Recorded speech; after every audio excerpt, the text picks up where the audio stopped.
At 6:32. We have a bunch of policies proposed for rescission tonight and policies for review or revision.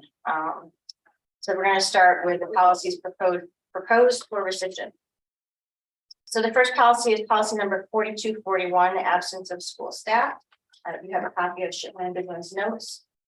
They recommend repealing this policy as it is addressed through our collective bargaining agreements.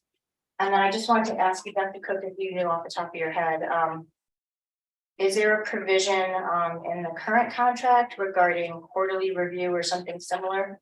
I was just reading the old policy and the last. So there is a human resource regulation that plays off of this. So this is one I would like to keep, but redate.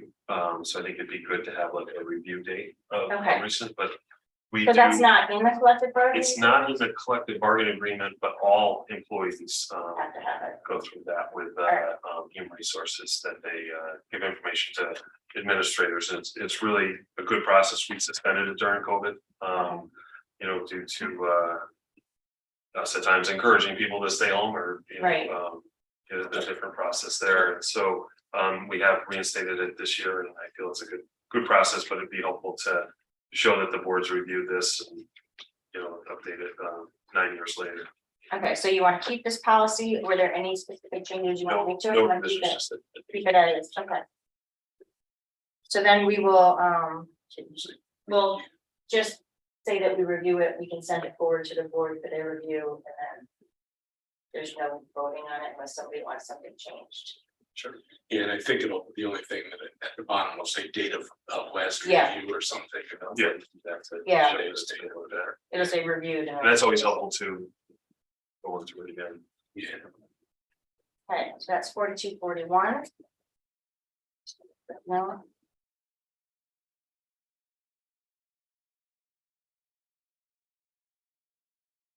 And now we have policy 4300, recognition of service awards. And Shipman and Goodwin say this policy is not required by law. The awards mentioned in this policy are routinely given and or recognized at convocation, the retiree event, board meetings, etc. So I just wanted to know, like, we don't really need a policy on it. We could have a policy, but we don't need to have one. But is there somewhere else that we could put this in, or was it better to keep it as policy? What is your opinion on that? I think it's probably better to keep it somewhere else, because we recognize staff at 10 years and up, you know, every 5-year increment after that. You know, we recognize we do pretty much everything in here. It's just that we do, I think, additional beyond that. So where can we put it then? It certainly could stay as a policy, and we could just update the staff recognition at staff it's school convocation. Like I certainly can work with Zoe, and we can reword this to reflect how we do this now and bring it back. Yeah, I was thinking, because I don't really like the way it's so definitive, like you must do this the month following, you know, it sounds very strict. I think it should be a little looser, sort of like. Because actually what would happen is it'd probably be at the last board meeting, I don't think. Right, because if you do it like after, then we're They summer have to come recess. back for another meeting Yeah. if they don't. Who's coming back for summer recess for that? No one. All right, so Retired teacher have to come in after in the summer. should we keep it as a policy? I like keeping it in there just because I'm afraid we're gonna lose it elsewhere. I think it's really important, but I would support our changing the language because. Your point, Diana, it's more of a celebratory thing. Yeah, not like- Holding. Like you must do this exactly a month following. Just so that your award is. So then we'll send this to Dr. Cook. Yep. Yeah, sure. to figure out exactly what, you know, make Yes. it up to date. Absolutely. Yeah, and if we So we'll want keep- the board to kind of put its imprimatur on recognizing these things, then it has to stay a policy. Because if not, then it's just, you know, It might get lost. Administration, Yeah, that's a good administration, point. who may or may not choose to do these in any given year. That's a really good point. I think I know our board would like to keep that. Yeah. And so maybe if we're missing anything from it as well. there's anything else. Sure, that we're right, like missing. the Yeah. staff years of service, All right, so and we can check with HR, see if there's anything. so you're gonna update this and bring it back to policy.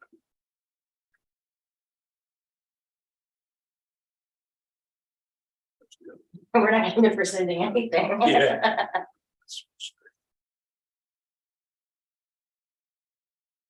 It's okay, we presented a lot of other meetings. Right? We can sort of relax a little.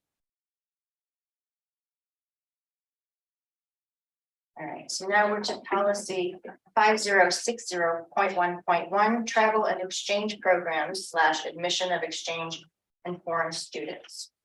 And so I don't think we should rescind this policy because we were just talking about how the potential German exchange program is being looked at, and we might possibly have that as early as next year. So that's a, So is that- different, in that that's a visit, they're just coming for, Oh. say, okay. like, I think a week and a half or so, going to New York City, going to Boston. Attending, potentially some classes Oh, okay. at the end, but and staying with some families here, but it's not a long term. Okay, so do we have any students that do that now, or do we have any We do, programs in we place? have participated in my time even in AFS, for exchange students to come into to Madison. They stay with a family. It's typically in process when we find out about it, like a family volunteers or is contacted for some connection, and then we would participate. Student is enrolled just as any other student would be enrolled, and as well as for the year receives grades. So what is your recommendation of this policy? Seems like if we have an exchange program, shouldn't it have some sort of policy on it? Or is it not necessary? They're saying it's not necessary, but if we retain it, we should have legal review to ensure legal compliance. Right. One reason why I think we might want to keep it in place is just as a board, we want to make sure that there is, there's authority for the superintendent to make a determination as to whether a student should be enrolled or not. Think about pandemic restrictions that just happened recently. If a kid, came from a foreign country and didn't have a vaccine or something like that.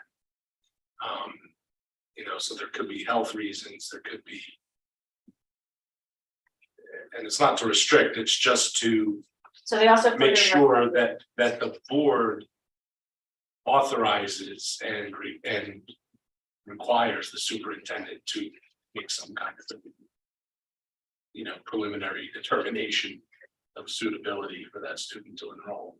So they, Shipman and Goodman further recommended that the administration be authorized to develop regulations that address the procedural elements of the policy, as we wish to keep it. So do we have any regulations right now with regards to this? The student is treated just as any other incoming junior, like if the junior moves from Florida, we treat the student the same as if they're coming from France or Florida's a foreign country, right? yeah, so we treat them the same as Everything else lives there. All right, so do you think we should keep it? I don't think we need it because we have all of our policies related to incoming students, and we have our agreement with AFS that adds to it. But again, if it's something, this is something we certainly can live with. But we do have other policies that talk about like vaccines And it's vaccines, and also, I think something in here, it talks about a Madison Public Schools diploma. We already have Right. graduation requirements, so it's unlikely a student would come in and be able to meet those. But the AFS agreements are always, particularly sophomore, junior year. I mean, a lot of the other things are the same as any other student. Yeah, I retract my prior statement because it does seem that we already have stuff that would direct that kind of preliminary determination. Yeah, I'm kind of like on the fence on this one. I could go either way. I mean, not a lot's getting done tonight. If we do keep it, obviously, it needs to go back for Right. legal review. part of me worries about taking so many of these policies out that it could fall off our radar as something to review, but. It's not necessarily not. Well, we can table it for now and think on it and bring it back. We can ask Shippen and Goodwin to review it to see what kind of updates they would need. If it's like a huge overhaul, it's like a whole new policy.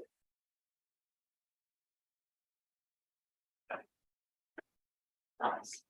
I mean, the one thing we have to be careful about is, you know, yes, there's the tendency to potentially forget about overseeing something.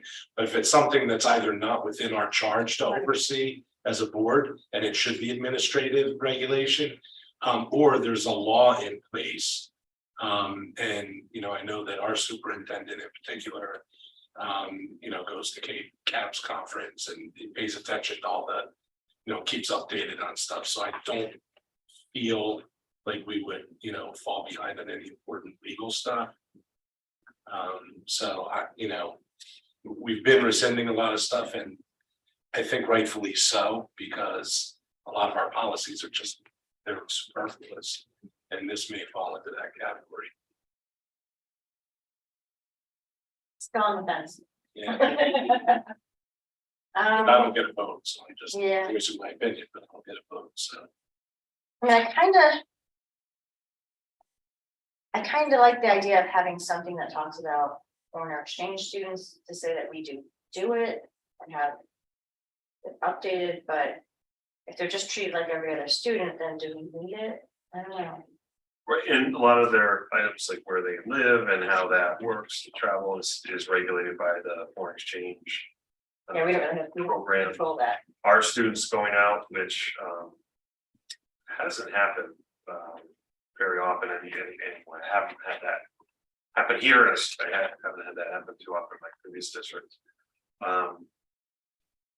That's also regulated. I doubt we've made the 6-month requirement. There's some language in here we certainly have to change where it talks about 6 months prior, at least 6 months prior, they notify the principal. Many times they don't know they're leaving until, you know, 3 months. You know, it's usually set up over the summer, actually. So yeah, I think there's Not a lot of useful stuff. yeah, right, and we'll spend money having the attorney review it. I think be back in the same spot. All right, Let's just rescind it. no, I'm fine with that too, thank you. Phew, Sydney. Right. All right, so now we're at 5060.1.2 non-residents.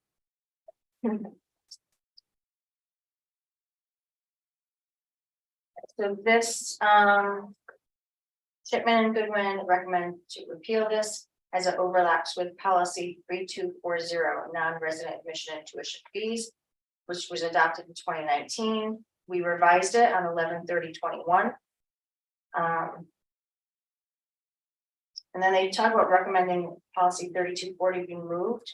And I don't think we looked at that one yet.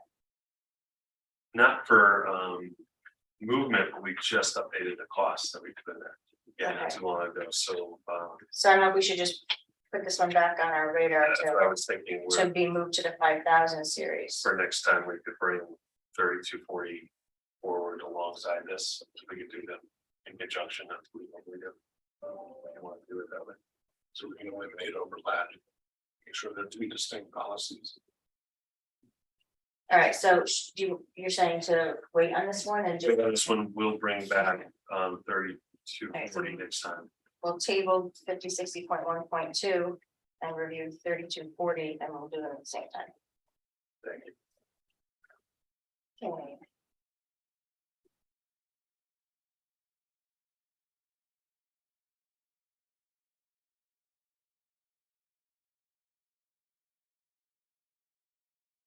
Policy 5060.3.1, re-entry to school.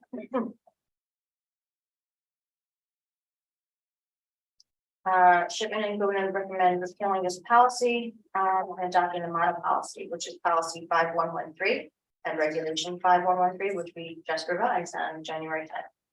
So they're recommending that we repeal or rescind 5060.3.1 reentry to school.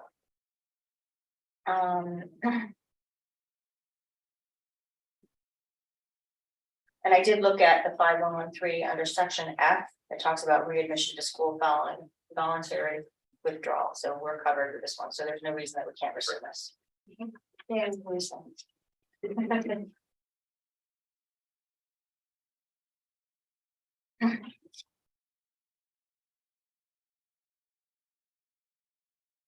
All right. Now we're at policy 5080.4, exclusions and exemptions from school attendance. Shipman and Goodwin recommend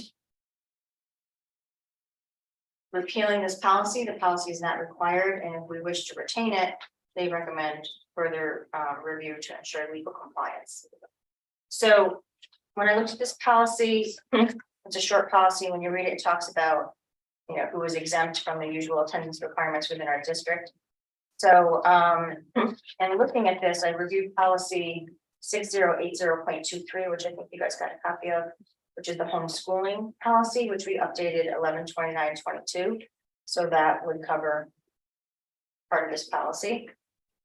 Policy 5113 and its regulation, student attendance truancy and chronic absenteeism, under letter H1A. But do you guys have that?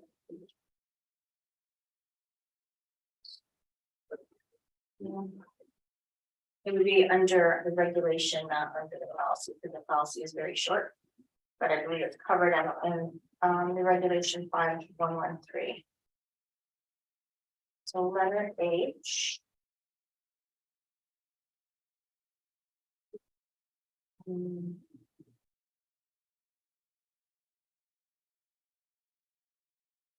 It talks about the enrollment of a child during a school year, the parent. Annually at the beginning of the school year, upon enrollment of any child during the school year, the administration will notify the parent, the person having control of that student, to ensure that the student attends school regularly. So I think that that's part of this as well, isn't it? I'm looking at the wrong one.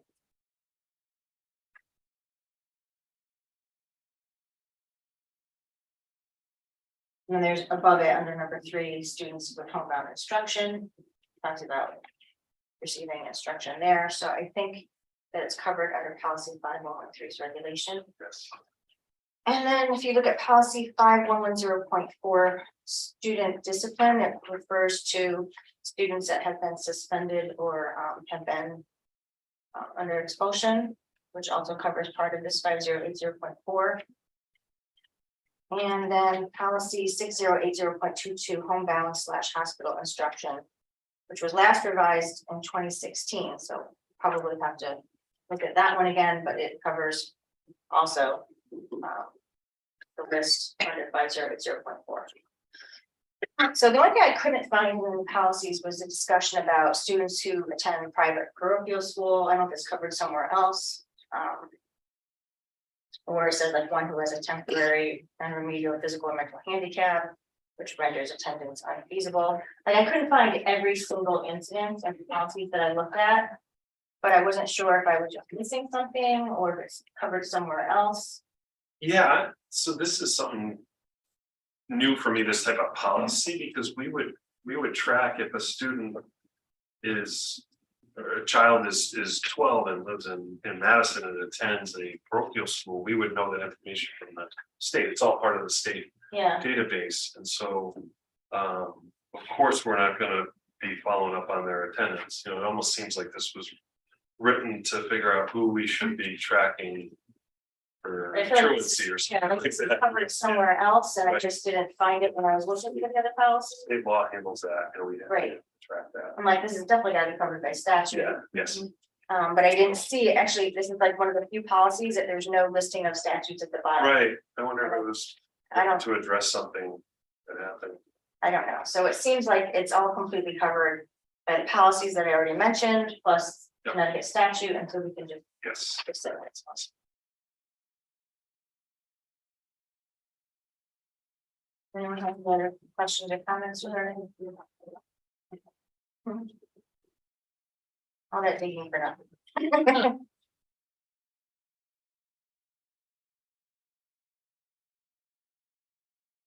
All right, and then we are up to policy 5090, student rights and responsibilities. And Shipman and Goodwin recommend repealing because this policy is not necessary. If we want to retain it, they recommend legal review. It was written in 1995. It seems to me that this is something that is really more something that should be in a student handbook, and not really a policy. It even actually mentions the handbook in the policy, so it seems like it's duplicative. Yeah. Rescind. So does anyone have any other questions or comments about the policies that we just went over? So we're going to rescind 5060.1.1, and we're going to rescind 5060.3.1, 5080.4, and 5090. Okay. Now moving on to policies that Shipman and Goodwin have recommended to rescind and replace. So we're reviewing the first one, which is 5120.3.3, administration of student medication in the schools. We have seen this one recently. So Connecticut General Statutes addresses the administration of medication in schools.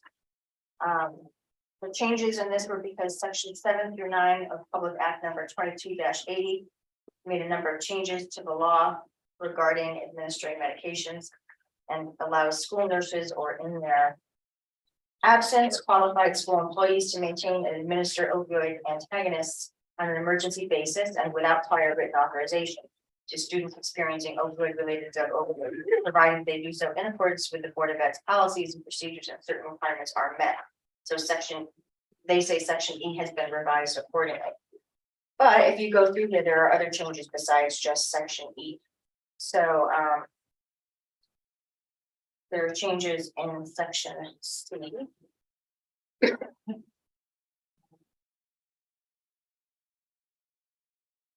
There's a whole bunch of changes in there. Yeah, there's a whole section on Narcan. Yeah. But I mean, even before, they're saying that they just revised section E, but before you even get to section E, section C, which is regarding the continuous blood glucose monitors for diabetic students, there's a bunch of changes in there. And section E, they replaced with a whole new section. Remove the whole naloxone section and replace it with, I think, the opioid antagonist. It's on pages of the new one. And section J has section J lines 1008 through 1017. This is more of the state statute wording regarding who is administering the opioid antagonists as emergency first aid, and that it falls under that they have to also complete a training program, which is required by the state. So that's that whole section that came straight from the statute. And then also under section J, number 7, there's a small section about bus drivers. In the event the board employs school bus drivers, the board will comply with all documentation and record keeping requirements required by law. So that came from statute. And we don't currently employ bus drivers. We have a Right. contract, right? They are responsible for. I think that they just put that in. Yeah, for- We for the future. facilitate their training and Yeah. we could at some point maybe employ van drivers. We would then follow that process and we'd want to try to argue that they're not bus drivers or something like that. You would just follow that. We could keep it in. So I didn't have any questions. I read through all the changes. It's all for Connecticut statute for the public act to be in compliance. I don't have any questions. Does anyone have any questions or comments regarding this policy? Okay, so then we'll move on to 5120.3.4, management plan and guidelines for students with food allergies, glycogen storage disease, and/or diabetes. And this policy has been revised to provide additional clarity around the use of continuous blood glucose monitors in schools and some gender neutral language edits and other technical revisions. So the first, there's the gender neutral changes. And there's the couple of changes include to add, who will provide emergency and routine care in school, including the monitoring of continuous glucose monitor alerts that may be appropriate in school. I think that should be as may be, that may be. Yeah, Two Well, words. Line 93, 94 maybe should be may separated into be appropriate. two words, may and be. Yes. That's-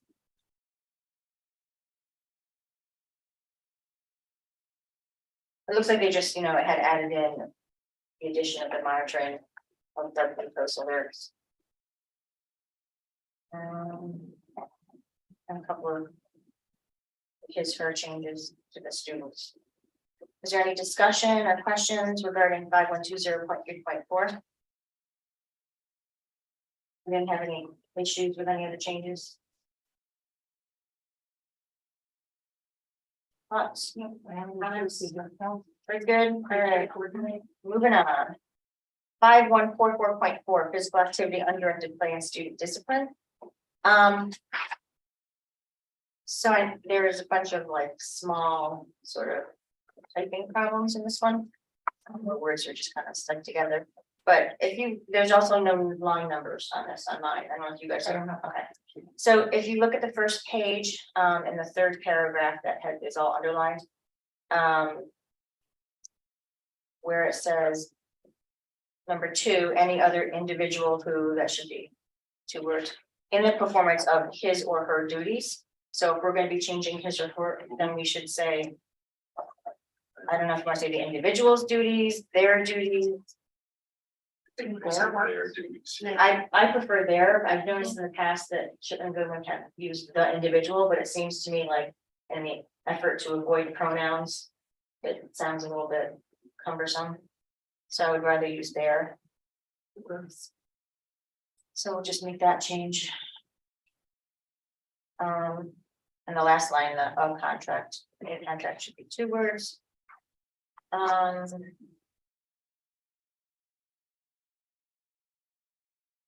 the next page on A, there's just that discipline only, second line. The 2 words.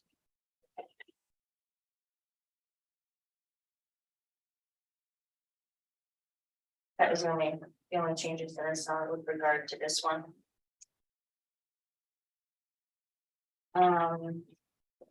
So according to Shipman and Goodwin, the policy has been revised to comply with Public Act number 22-81, which amends the Connecticut General Statutes that we have to adopt a policy concerning the circumstances of when a school employee may prevent elementary students from participating the entire time devoted to physical exercise in the regular school day as a form of discipline.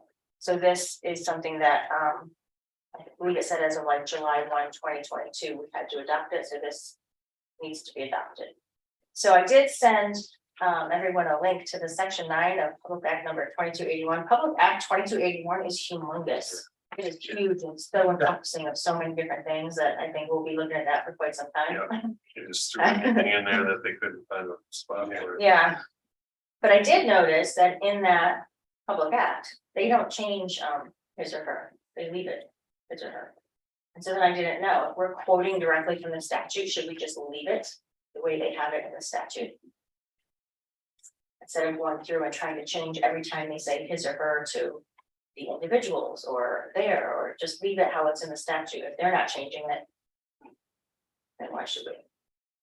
I think it's our law firm recommending that. I think that that's probably more consistent with the language we use when we write things down. Okay.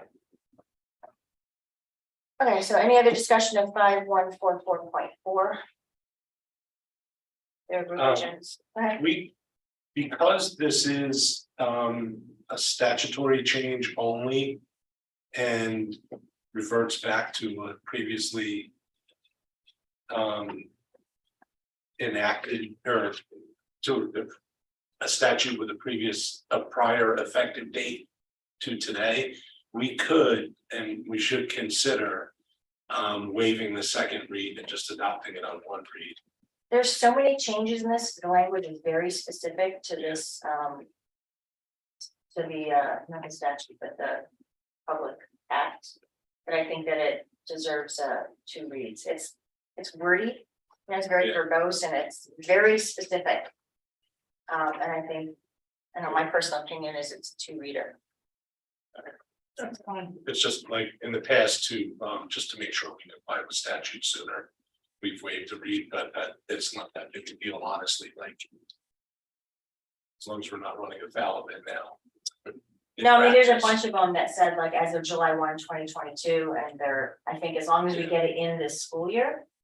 That's my understanding of it, I could be wrong, we could ask. And we are, and there was previous prohibitions on restricting physical exercise for discipline. That had been in place for a while, and the district has been following that very, very well. That's, you know. Like it's not a something- huge change from the previous Yeah. policy, but all the wording has changed, even though it's very, very similar. Yeah, So, it's fine, I'm not opposed to do it, it's just pointing it out.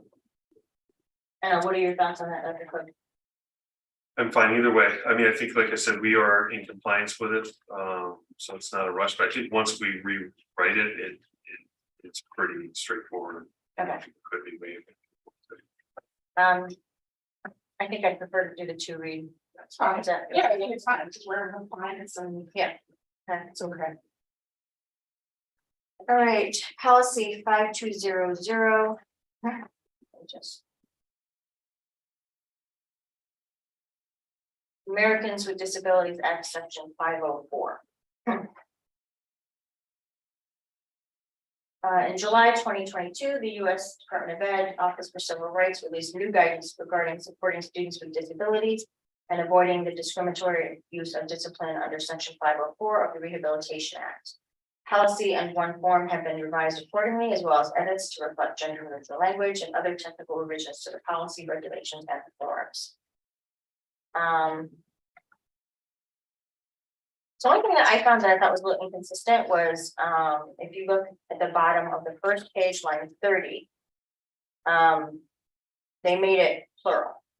If it started out, if the parent guardian of a student, and they crossed that out, and now it says if a student's parents, guardians disagree. And then later on, they changed it to plural in line 32, but then it's singular in line 35, and it just seemed a little inconsistent and strange to me. And also having plural sounds kind of bizarre to me. So my suggestion would be to make it singular again. Any thoughts on that, anyone? What line did it go to? So line 30, you can change it to if a student's parents, guardians, plural, disagree.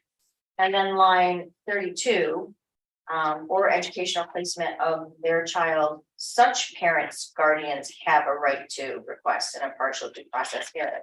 Then line 35, it says, in addition, a student or parent guardian of a student. So they switched back to singular, and I just thought it was a little bizarre. That's with the parent guardian, the student's always singular in this, right? Yeah, Okay. I mean, I would think it probably should be singular parent or guardian, right? I mean, that would be my Well, thought. Well, here's the only reason why I think it might differ, and it may be picky with legalese, but. By putting this in the plural on line 30 and line 32, Well, they're really saying if either parent or either guardian, if there's more than one. Right? It sounds like you're saying both to me, like you have to have both. Well, it doesn't, to me, it does not say that they have to be in agreement in disagreeing. It's really just saying if either parent disagrees, then by using plural, they're basically implying if either parent disagrees. Then when you go down to the next one that you talked about, line 35, in addition, a student or a parent or parent/guardian singular of a student may file an internal grievance. Either parent, it only takes one parent or guardian to file a grievance. But I guess that's saying the same thing. if you think about it. Yeah, I think we 'Cause should if just they- change it back to singular. I'm not sure why they changed some of it to plural and left one singular. I don't know if that was an oversight. I don't know if it means anything. Yeah, I It just seems bizarre to me. It seems confusing. So- Both parents can say. Right, that's how I took it as well. If you take it like at face value. So I would suggest we change it back to singular.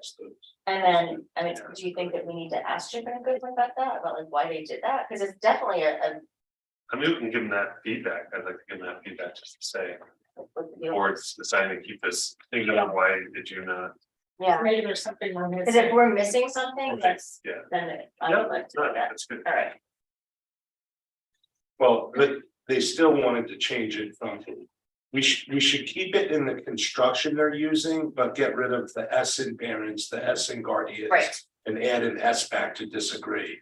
So it's disagrees, because otherwise. Yeah. If the parent / guardian of a student disagrees, then that's definitely saying one.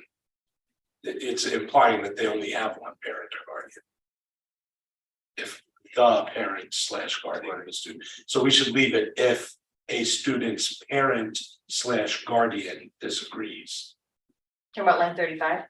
30. Third, Oops, sorry, Yes, I agree with that. if a parent / guardian, If a student's If a parent student's / parent- guardian disagrees, okay, gotcha.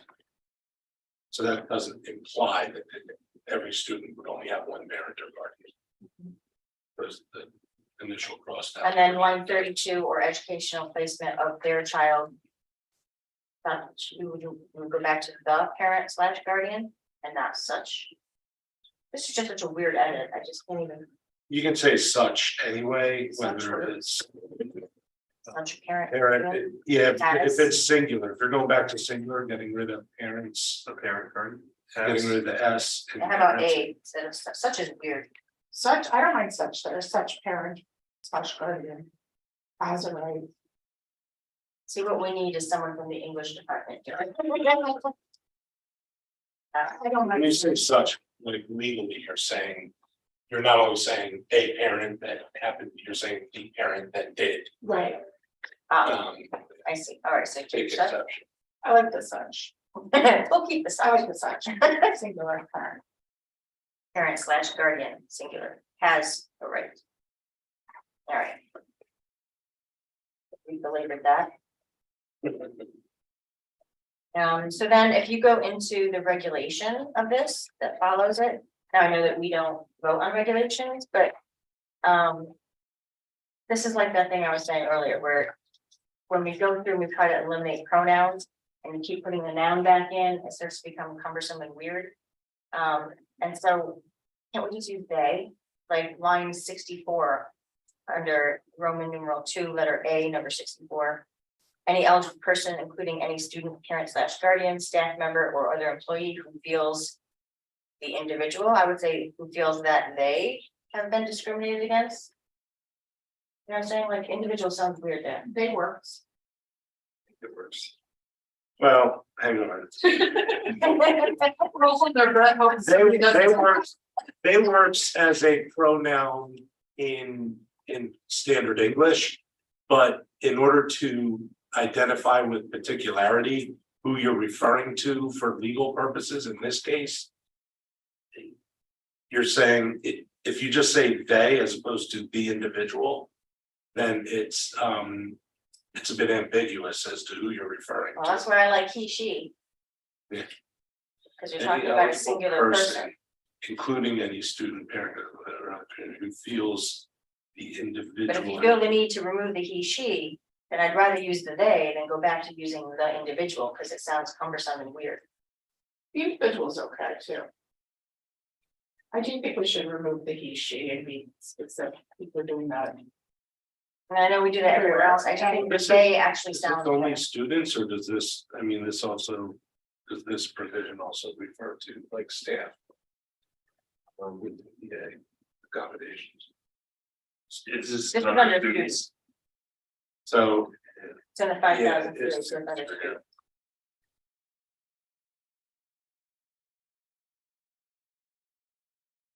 because really you're saying Any eligible person, including any student, parent, guardian, staff member, or other employee who feels they have been discriminated against. Sounds like you're saying anyone from that category who feels Right. that they themselves have been discriminated against. But this is really referring to discrimination against the student. So any person in any of those categories who feels that the student has been But that's not what it's saying. discriminated It's against. under the 5,000 student series, but that's not exactly what it's saying. It's saying any eligible person. And that's the question. That's what I'm saying. If this is intended to mean any eligible person can report on the student's discrimination. As opposed to a staff member speaking up and saying, I, the staff member, have been discriminated against. Or am being discriminated against. If the staff member is speaking in a representative capacity Well, if you- and saying, my student here has been discriminated. But if you against." continue to read in the bottom of that paragraph, it says complaints by students and or parents, guardians alleging discrimination involving students will be investigated under these procedures. Complaints by employees or other non-students will be investigated under administrative regulation number 4116.1, sex discrimination and sexual harassment. That, all of that confirms what I just said, which is we're talking about discrimination against the student only. And not discrimination against these other classes. So how of does- people. But the state. But we're saying these other independent- classes of people are registering the complaint. That's not About what it's how the saying, students. But that's not what it's saying. It's, I think it's meant to say exactly what it says. Any eligible person, including any student, parent, guardian, staff member, or other employee who feels that they have been discriminated against on the basis of disability, including differential treatment, harassment, and retaliation, may submit a written complaint to the district's designated section 504 ADA coordinator. See contact information below.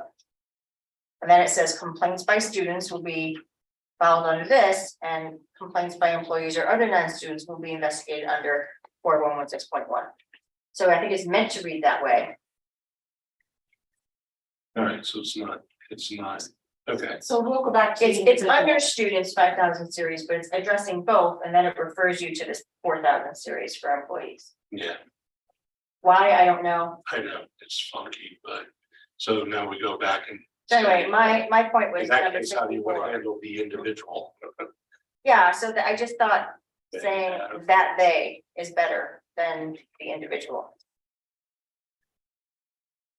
Just my 2 cents, since it's a regulation. I'm fine with they or the individual better. And I think I don't recall seeing. Oh, so then the other thing I was looking at was, it's under letter J, 194. I would find where the sentence begins. Line 191, in requesting an appeal, the appealing party must submit the complaint, the written outcome of the complaint, and explain why. And they said such party. And I'm just wondering why they didn't say the dissatisfied party. Because that's what they put up above, dissatisfied party.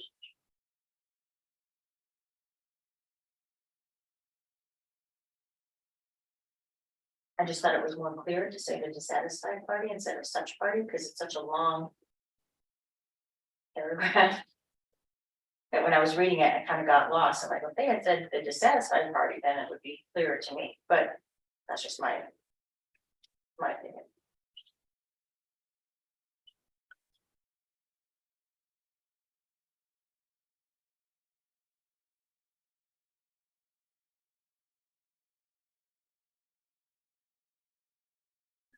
You can call them the appealing party again, because it says, it describes them in the very beginning as dissatisfied party.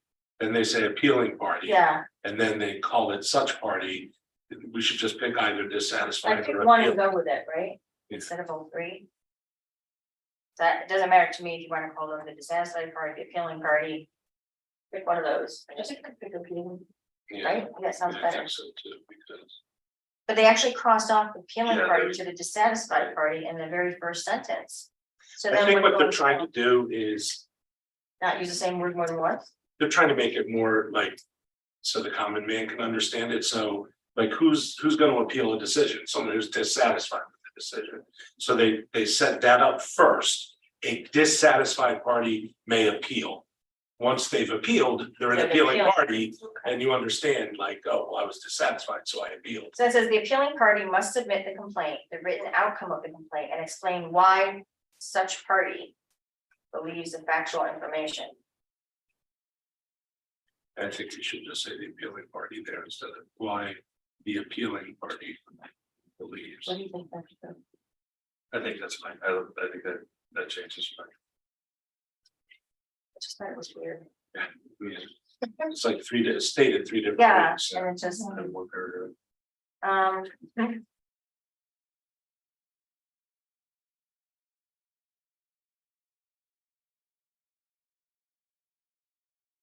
All right, so In the then, next paragraph, they go back to appealing party again. yeah, I just, So- the whole thing, it kind of just flip flopping back and forth, I would just kind of follow it.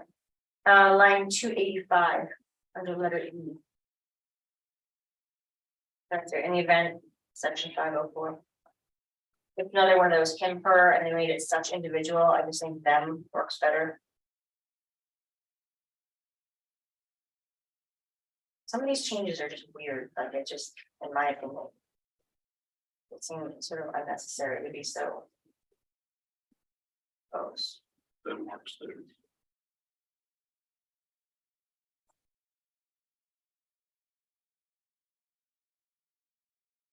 I don't mind such individual there. It's really up to that. But it's just- I like such individual in that one, because Okay. it just is clear. Who we're talking about, you know.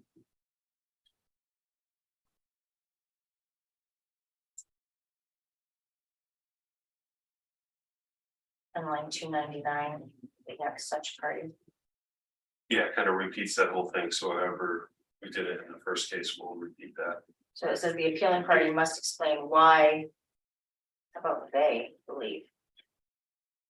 It seems better than to say the appealing party again, or such party, to say they. In submitting an appeal, the appealing party must explain why they believe. I would leave such party there. You know, such a change believes to believe. And they sound.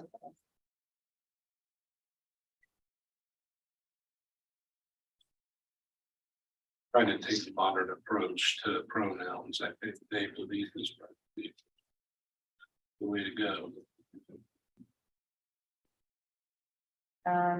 Line 359, there just needs to be a space between district and agrees.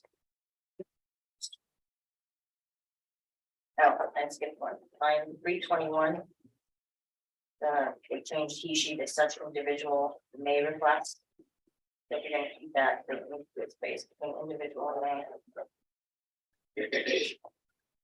Also, line 324, it should say. Is this request for mediation or hearing should be made within 15 school days or the superintendent's apostrophe S or designees.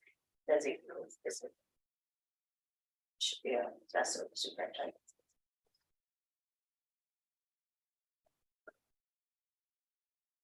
Those are when you have a list of two people, does the apostrophe S just go after the second? Like Diane and Seth's vacation, which wouldn't be Diane's and Seth's vacation. Again, we need someone for the department. Where was that one? Yeah. What line was that? Yes, apostrophe S. If you were saying the request for mediation or hearing should be made within 15 school days of the superintendent or designee's decision. Is it superintendent's possessive or designee's possessive decision or just superintendent or designee's decision? Superintendent's designee.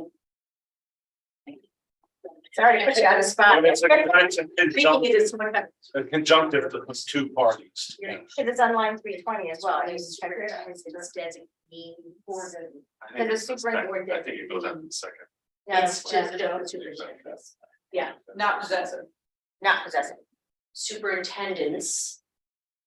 Wait, it is superintendent is possessive. Or designee. Because on line 314, they have it as superintendent's apostrophe S or designee's decision. Anyway. So think about it like. Let me play with that. Yeah. I feel like designee should not have an apostrophe S at all. So, Because 314, they both have an apostrophe S, and then down below, 320, they don't, and 324, they don't. Anyway, that's fine. No, yeah, you're right. Yes, so it's right. No apostrophe S on superintendent, but yes, I'm designee. thank you. I agree with that. That's what I. Yeah, All right, let's just move on. dang, I'm sorry about that. Yeah, Okay, and I then had to read it a couple of times. Thank you We very did put you on the much. spot. I'm sorry. It's all right. That's what literacy coaches do. We roll. In the form, line 497, I think it's missing the word the, they crossed off each sheet. It said, if it is determined that the student, I should say.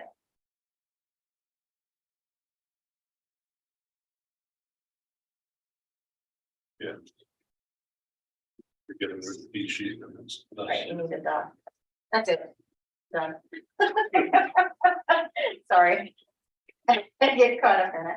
That's good. All right, all right, so that was 5,200. Anybody have any other comments or questions about 5,200 and just with those changes that we've made? No. They're good. Move on. All right, policy 6080.1.1, educating students in the gifted and talented program. And Shipman and Goodwin advised last year, the Connecticut legislature passed Public Act number 21-199, which requires boards of education not later than July 1, 2022, to adopt a policy for the equitable identification of gifted and talented students. The policy must require the use of multiple methods of identification and are in compliance with guidance provided by the CST. They released guidance on this topic. So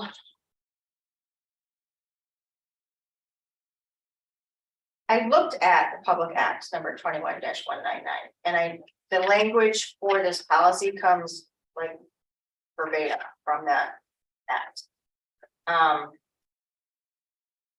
In the revised policy. And I guess my question is, they have a list of definitions, but the very first sentence says the Madison Board of Ed, the board, will use equitable methods to identify students enrolled in the Madison Public Schools, the district, that have an extraordinary learning ability, blah, blah, blah. And it's a direct quote from the Public Act, but I guess they never really define what the term equitable in this particular instance means. Get what I'm getting at? But everything else is literally straight from the Public Act. And we do need to have this adopted. But my other question was on line 92, where it says, the district may identify up to 10% of the total student population for the district as gifted and talented. And I didn't actually read that in the why are you smiling? I'm smiling, well, he started first. I'm smiling because the general population, 2 to 3% of any is supposed to be gifted and talented, and 10% is pretty high. Well, and this board under the former administration kind of was of the opinion that it's problematic to have gifted and talented programs because, I mean, think about it, a district like Madison, you're gonna have 80% of the parents who think that their kids are gifted or talented in some way.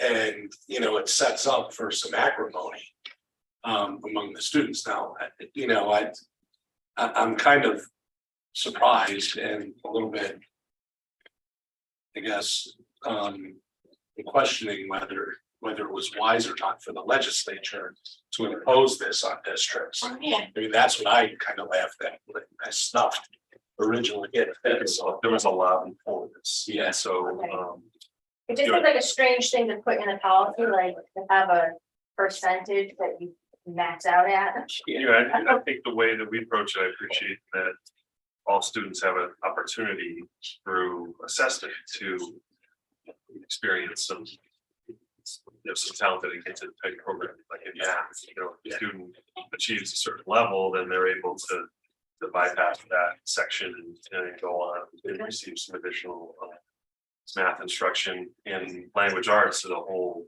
program set up, to be able to differentiate for students. So, I think that we've done a good job to make sure, and it's a fluid there, we all know that, students may test higher in third grade, but it's not as much in fifth grade or, technical intelligence. So, yeah, I think that, I think we adopt the policy, but I think the programming that we have in place is the right programming for us. Because I just noticed that like the old policy, the last paragraph says that the Board of Ed requires the Madison Public Schools administration and staff under the direction of superintendent to develop and implement a planned, challenging and integrated program of instruction for gifted and talented students in Madison Public Schools.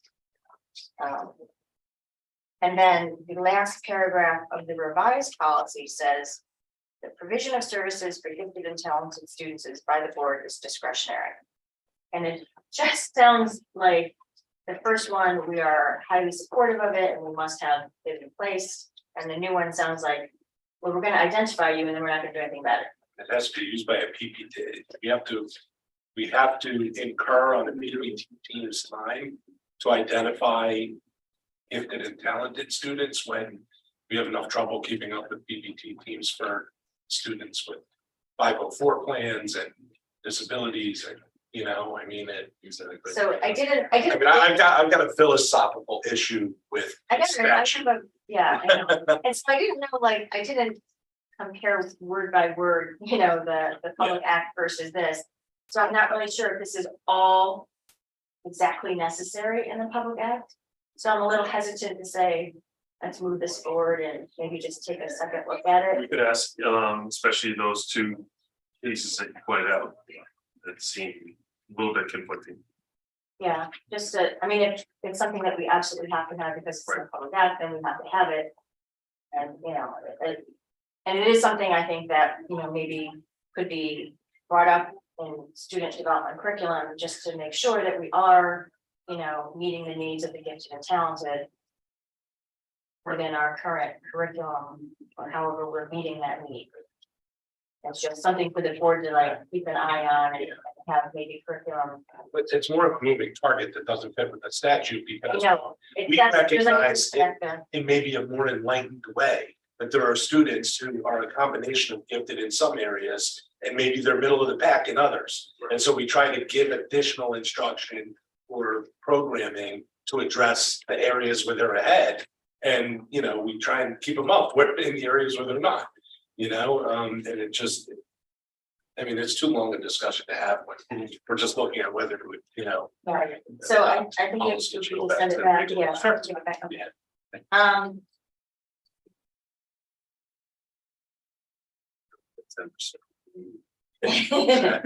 All right, so then these 922.0.4, the 9,000 series, Shipman and Goodwin stated that, regarding holding remote and hybrid meetings, Public Act number 22.3 was signed into law, which removed the April 30th, 2022 sunset date, so we can allow remote meetings. And so the rest of the 9,000 series that I mentioned here were updated for that. I did want to make a point to talk about 9220.4, the removal of board officers. I think that Why are this. you staring at me when you say that? I think this actually needs to be reviewed again because it's not really in sync with our town charter. And so, I'm just gonna say that, and so we'll just send it back. And then we'll talk about it when it comes back. How's that? Moving on. 9540.2 agenda.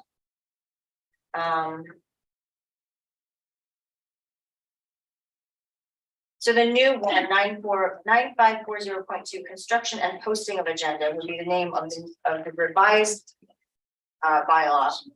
And the change that I did not like was under letter A. So in the previous policy, the superintendent works in cooperation and communication with the board chairperson and the executive committee to prepare the agenda, blah, blah, blah. And it's changed to just the chairperson. And I think it should go back to the way that was worded in the first one, which includes executive committee. Any thoughts?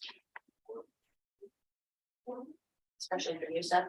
Practically speaking, to get 3 people and have to look at agendas, I just think there's a practical rule. I understand what you're saying where that involved, typically, our executive board has consisted of 2 members of one party, 1 member of the other, so it brings in bipartisan representation, but on the other hand, any member can request an agenda item be added to a meeting, either in advance through, that's why at the end of the meeting, we call for items of, what do we call it? Future agenda. Future agenda items. As a practical matter, it's just difficult to get 3 people together. If you need to make a quick decision, like, oh, do we need to add this because we have to deal with a legal issue that, timing wise or something. It's only 3 people. It's only 3, but people travel a lot these days, we have. Everybody's got a cell phone. I think we should table this given the time. Yeah. I'm fine with that. Yeah, let's table that. Let's table it. Yeah, because it's, All right. it's a conversation we're having, Yeah. and we don't have the time for it. Form and voting methods are going to be combined into policy 9540.8. Should we just table the rest of this Yeah. until the next? I think that's okay. Nothing's Yeah, nothing's so urgent. Yeah, all right, so.